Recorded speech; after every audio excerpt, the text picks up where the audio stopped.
everyone. Welcome to Geek Thyself, a podcast by a nerd for other nerds that love geeking out over random facts and esoteric trivia. My name is Heather, and I'll be your host as we journey into the wondrous land of information. Hi, everyone. Welcome to this week's episode of Geek Thyself. My name is Heather, and I'll be your host today as we discuss a topic that I found really interesting while I was doing my research. I haven't mentioned this before since, it's only the second episode, but I'm actually half Japanese. My mother is Japanese American. My father was actually born in England and then came over here to the US. So this topic that I'm covering today is actually something that's very culturally interesting for me, as well as being very, very interesting in general. And that is samurai women, otherwise known as Onna-bugeisha, or women warriors. It could also translate to women martial artists. But either way, we are talking about women who fought alongside their men, sometimes defeated men in battle, and all around kicked some major butt. Now, anyone who's studied samurai at all, or even watched a few samurai movies, can picture the stereotypical samurai warrior. A man in full body armor, sometimes with or without a helmet, depending on the movie, carrying a large sword, and he's swinging it at another man who looks exactly the same. Or, same armor, same weapon, that sort of thing. And often there's some sort of honor issue going on, or some sort of code, or they're fighting for their lord.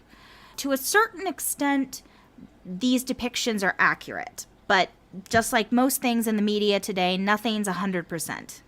One of the things that is often left out in movies is the fact that among the samurai class, which was actually the ruling class of Japan for quite a long time, among the samurai class, the women also were taught to fight.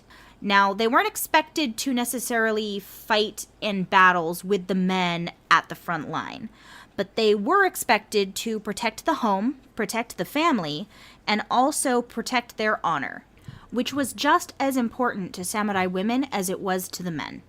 So during my research, there were so many different examples of women being incredibly strong and fighting and standing up for themselves or for other people or what have you, that I honestly just cannot fit it all into a half-hour podcast. Some of it is also a little confusing because if you don't have a lot of knowledge about the honor code of the samurai class and how they ran things, then some of the stories don't make a lot of sense. Because to us here in the Western world, some of the ideas seem very, very foreign. Things like seppuku, which is basically ritual suicide to preserve your honor. Things like that don't always seem very familiar or easy to understand to those of us here in the Western world because it's not something that we really had culturally. Whereas in the samurai culture, committing seppuku or somehow making it so that your enemy could not capture you was something that was considered very, very honorable.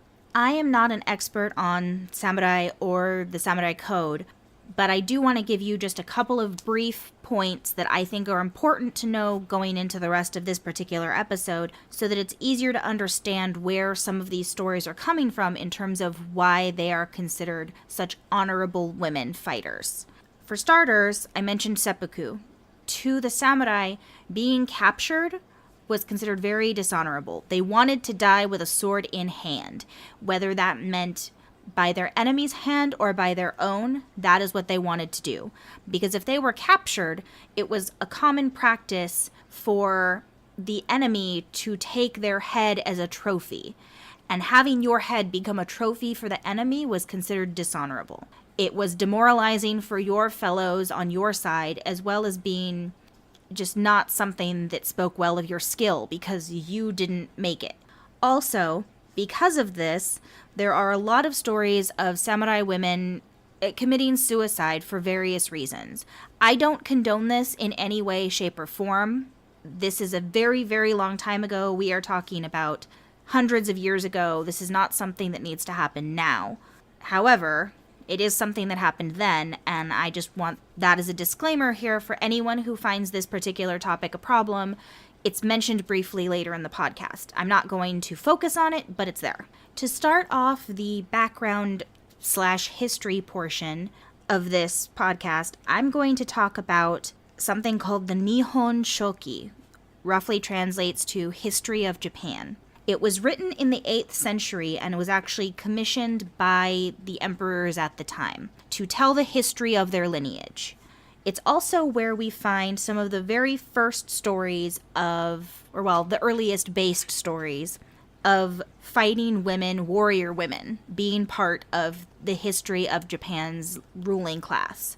The imperial line at the time considered itself to be the descendants of Amaterasu, the goddess of the sun, who wielded a sword named Cloud Cluster. Her grandson, Ninigi, took possession of that sword later when he went to Earth, and also passed on that treasure then to his own grandson, Jimmu, the first emperor of Japan.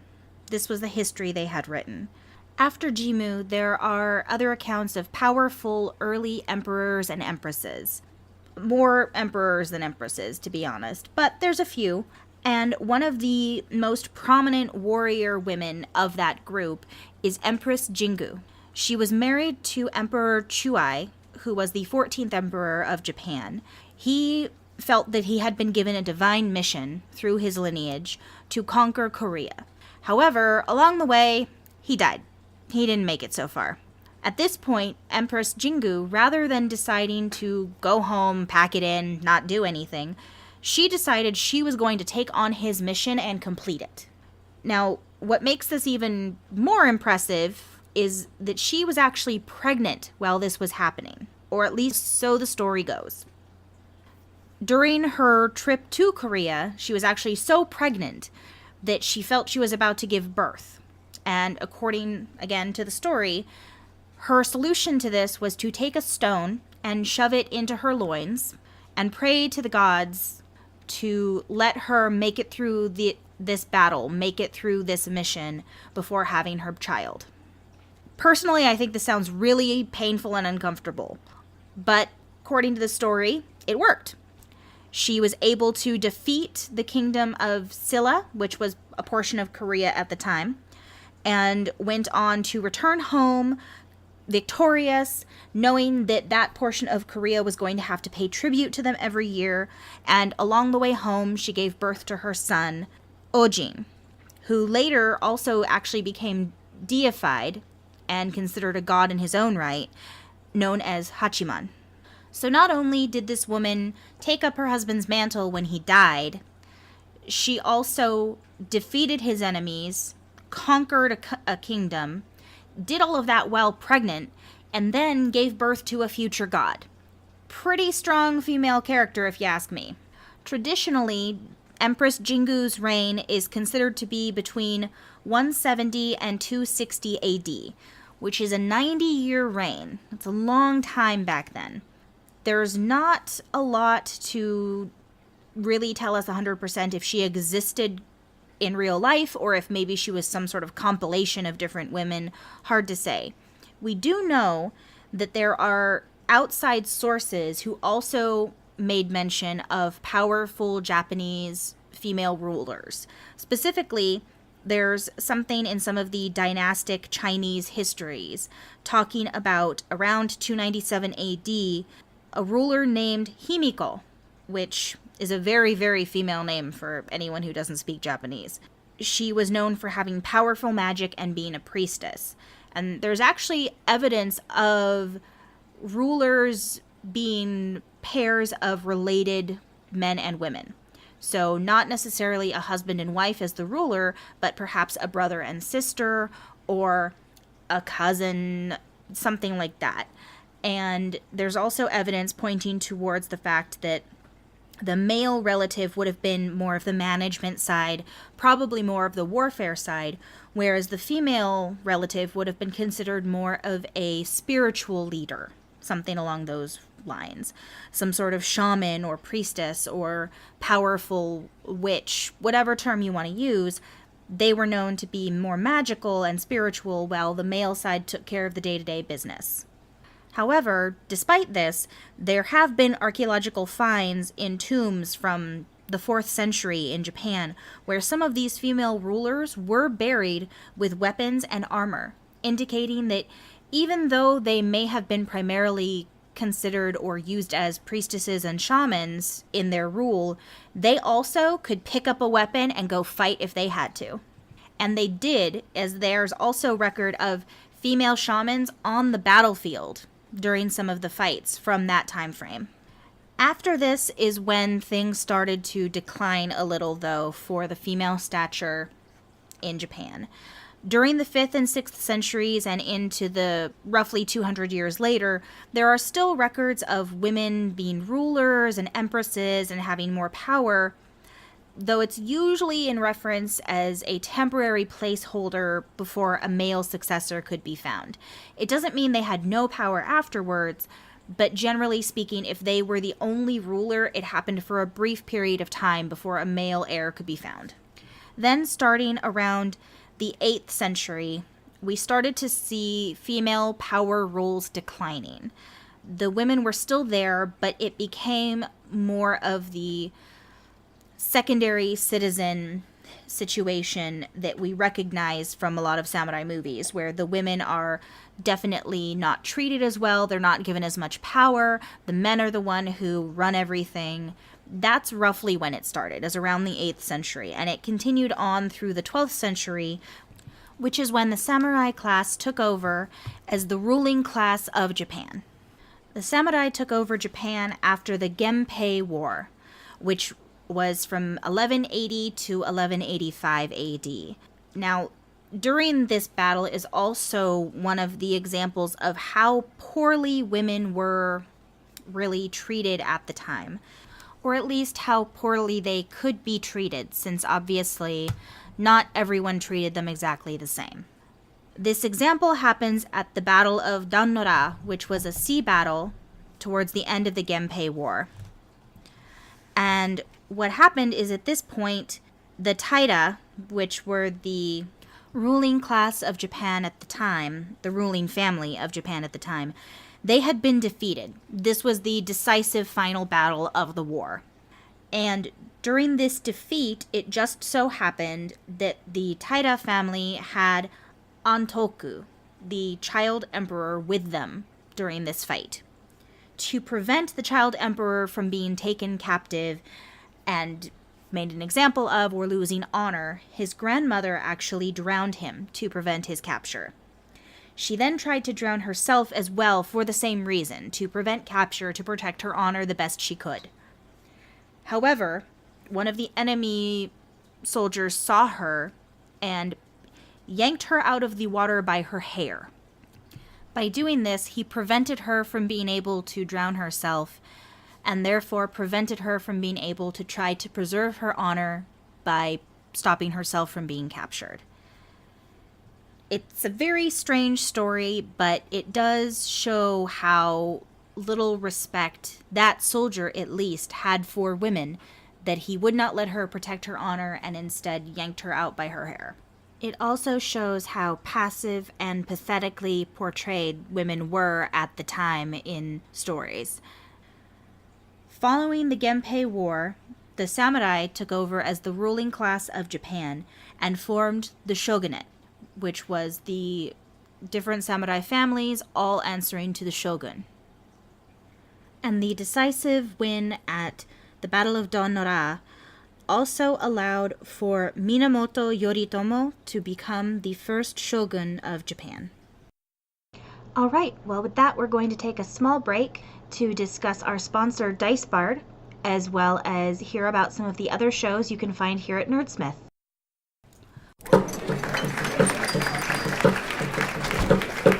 Looking for dice, a tankard for ale, large velvet bags and t-shirts for sale. Behold our beanies, Cthulhu knit too, keeping you warm and an eye on you. If these items intrigue you and you want to learn more, visit dicebar.com and check out the store.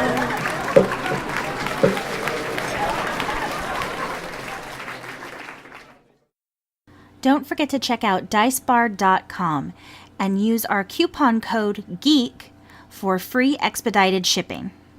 And don't forget to check out some of the other wonderful Nerdsmith shows, such as Married to the DM. Hi, you've reached Married to the DM. Tessa and Logan Aren't here right now. please leave your gaming Or relationship questions at the sound of the beep, and we'll get back to you. during our next episode. Till then, The couple that plays together. stays together. Did you just say beep? Yeah. I love those too. And now back to Geek Thyself. Now that I've given you a little bit of history about some of how the samurai came to power, as well as what some of their beliefs were regarding women warriors, I'm going to give you information about some of the more famous women samurai. Since I was just talking about the Minamoto family, I'm going to start with Hangaku Gozen. She was also known as Itagaki Gozen. Her brother, Sukenaga, revolted against the Minamoto family and was killed by them. Later, Nagamochi, which was another one of her brothers, also led a revolt with his nephew Sukemori and his sister Hangaku. Now, Sukemori and Hangaku actually defended a fortress called Torisaka, and they defended this fortress for 3 months against the powerful shogunate and their army. It's said that Hangaku actually is the one who took more of a lead than her nephew, Sukemori, and she led and inspired the people to continue fighting. And it was only after she took an arrow and was injured that her army and Torisaka finally surrendered to Minamoto's forces. After her defeat and capture, she was taken to Kamakura, which was the seat of power for the Minamoto shogun at the time, Minamoto Yorie. She normally would have committed seppuku and ritually committed suicide to preserve her honor, as was often something afforded to enemy warriors at the time, a way to die with honor. Depended on who captured you, but sometimes it happened. However, several of the leaders of Minamoto's forces were so impressed with Hangaku's abilities and her courage that they actually stepped forward to protest this. One in particular asked if he could take her to be his wife. He was so impressed with her that he wanted to marry her because she was so courageous and such a good warrior. The shogun agreed that this was a better option, and so he gave his approval. The two of them were wed, and she ended up having a son. So that story had a semi-happy ending, at least. However, it's followed by more stories of intrigue and revenge being some of the more common themes for women to become fighters. It was actually one of the ways in which women most often achieved this, because though they were taught to fight and defend themselves, actually going up head to head against other men in battle didn't always happen as often. One of the stories that I found while looking into this is that of Miyagino and Shinobu. Their father, Yomosaku, was killed by a samurai named Shiga Daishichi. Shiga Daishichi was on the run and trying to hide, and was surprised by Yomosaku and ended up killing him because he was so startled. He didn't seek out to do this, but it happened. And then he left and thought nothing of it because Yomosaku was a peasant, so what did the samurai care? Miyagino was the older sibling, and through unfortunate events and the family needing money, had been sold into prostitution and ended up becoming a high-status courtesan in Yoshiwara in Edo. Her sister, Shinobu, went and told her about what happened with their father, and Miyagino's samurai fiancé taught them how to fight. he took the two sisters out of the town and taught them both how to fight and how to defend themselves so that they could then turn around and challenge their father's killer for revenge. In 1649, and there's actually legal documentation of this happening, in 1649, the two sisters went to the daimyo, who was the ruler of the area at the time, their lord, basically, and asked him, can we seek revenge for our father? It ended up being relatively easy to find Shiga Daishichi because he actually also served the same daimyo that the two sisters did. The daimyo agreed, given the circumstances, that the sisters should be given a chance for their honorable revenge for their father's death, and so the two sisters faced the samurai. Miyagino fought with a naginata, which is the standard traditional weapon of the female samurai. The length of it gave her greater advantage, and the sharp blade at the end made it a deadly weapon. Her sister, Shinobu, fought with a kusarigama, which is essentially a weaponized sickle with a chain on the end. And between the two of them, they were able to easily defeat Shiga Daishichi and honor their father's memory and bring honor to the family by avenging his death. This actually brings me into one thing that I hadn't mentioned yet, which is the traditional samurai woman's weapon, which was a naginata. Now, a naginata is essentially a long pole with a short sword blade at the end. One of the differences between this and a spear, like what we would see nowadays, is that the naginata actually has an oval-shaped handle, which made it easier to slice and turn with rather than just stabbing. Also, the blade on the naginata is curved, mimicking a katana blade, and it's a very deadly weapon. It gave the women better leverage if they were fighting men, which, again, since they were taught to defend themselves primarily in the beginning, it gave them better leverage to defend themselves and their home because they didn't have to get as close to the other person. The men couldn't get as close with their swords as they needed to, and the women could keep the men at bay and try to fight them off with their naginata. One of the most famous samurai women is named Tomoe Gozen, and her story is somewhat clouded in mystery because her exact relationship to her leader, who also may have been her husband, who also may have been her lover, it's very vague. There's not a lot of definitive information on that point. There's also not a lot of information on exactly what happened to her after the battle. What is known, or at least what is recounted and believed to be true, is that she fought bravely at the Battle of Awazu in 1184, which was one of the battles of the Genpei War. She fought with Minamoto Kiso Yoshinaka. And again, some stories say she was his wife, others say she was just his retainer and one of his warriors.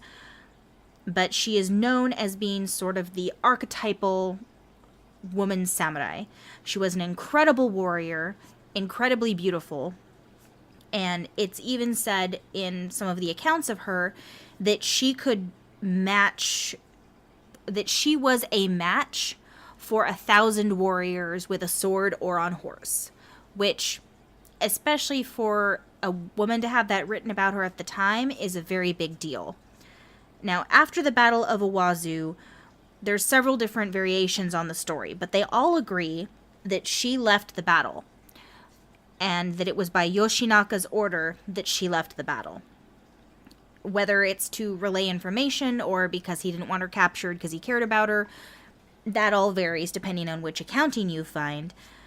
One accounting of what happened to her after the battle is that she just vanished and became a nun somewhere. Another is that she was actually captured by the enemy and ended up being forced to be his concubine and later bear a son named Asahina Saburo Yoshihide, who was actually a celebrated strongman. Yet others say that she made it back to wherever Yoshinaka sent her and then just vanished. It's a little sketchy in terms of definite details, but overall, she is somewhat idolized as one of the perfect examples of a female samurai. She was beautiful, was graceful, she was amazing with a sword, she was amazing with a naginata, she was supposed to be brilliant with a bow and wonderful on horseback, and one of the premier, if not the top, martial artist of her time. That is what she is known for, and because of that, she's one of the most famous female samurai, and actually there are still shrines and festivals held in her honor, as well as several other famous Japanese samurai women. Towards the end of the reign of the samurai, we see another example of women warriors and how strong they could prove to be amongst the samurai class. The samurai women warriors. This happened in Aizu, in northern Japan, in 1868, and it involved the new Meiji imperial reign trying to take over Japan. This was when the European countries had come in and started influencing the government to support them more and give up the old ways of the samurai. For anyone who has seen the movie The Last Samurai, which I'm assuming probably at least a few of you have, this time period is when that movie is set. The rise of the imperialism and the fall of the old ways of the samurai. This is when this battle that I'm speaking of now happened. Now, this battle is known for having many, many examples of courageous women warriors in the middle of the fray, in the battle, facing down the enemy and trying to protect themselves, their families, and their land and their people. The women of Aizu were very, very well taught samurai warriors. They were taught the ways of the naginata and were very proficient in it. They were also taught how to use sword as well as pen. They were educated as well as being warriors. And they used all of that courage and warrior ability during this battle. When the attack on Aizu Wakamatsu Castle was taking place in 1868, there were rumors circulating that the enemy forces were taking drastic measures to ensure that their enemies did not fight back. The rumors were that they were doing things like setting fires and murdering people all over the country, as well as that they were killing innocent townsfolk and women and children and leaving behind the corpses and just things like that. You know, taking people capture, selling them into slavery. Those sort of horrible rumors were what was going around, and many people believed it. So there are quite a few people who died during this battle by committing suicide because they wanted to take their own lives honorably rather than be defiled or dishonored in some way by their captors. There are numerous accounts of the women of Aizu Wakamatsu Castle fighting back or helping during the battle, whether it was taking up arms against the enemy directly or supporting the troops inside the castle while it was besieged. Either way, they were there and they were doing their part. One example of this is a platoon of up to 30 samurai women warriors who fought alongside the men in battle and later became known as the Joshigun. They cut their hair, which was a very big deal back then because having long hair was a sign of your femininity and beauty. And they tied up their hair, they tied up their kimonos, and they went out and they fought alongside the men and went face to face with the enemy. At one point during the battle, these Joshigun women charged into the fight against the imperial forces who were wielding modern rifles modern at the time rifles. And the women only had their naginatas and their swords, or bows, whatever weapons they had on them. At first, it was incredibly bloody, not surprisingly considering they were up against guns.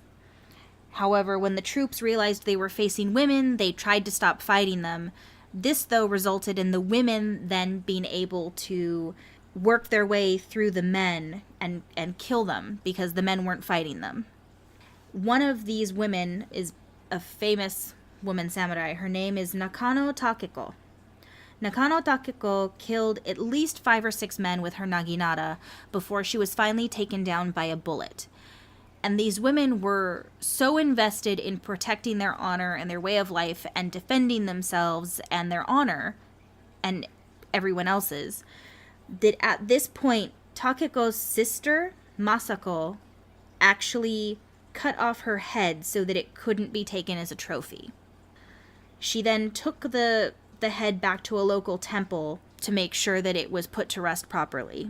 One story I also read said that the sisters had actually made this pact going into the battle.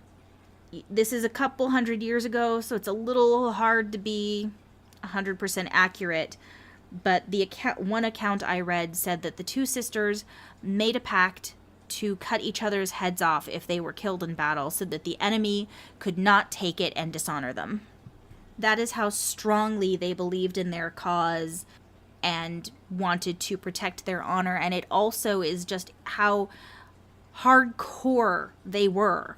They were not willing to be taken captive. They were not going to let the men do anything to them, and they were not going to let their defeat, if they were defeated, be used against them or those they cared about.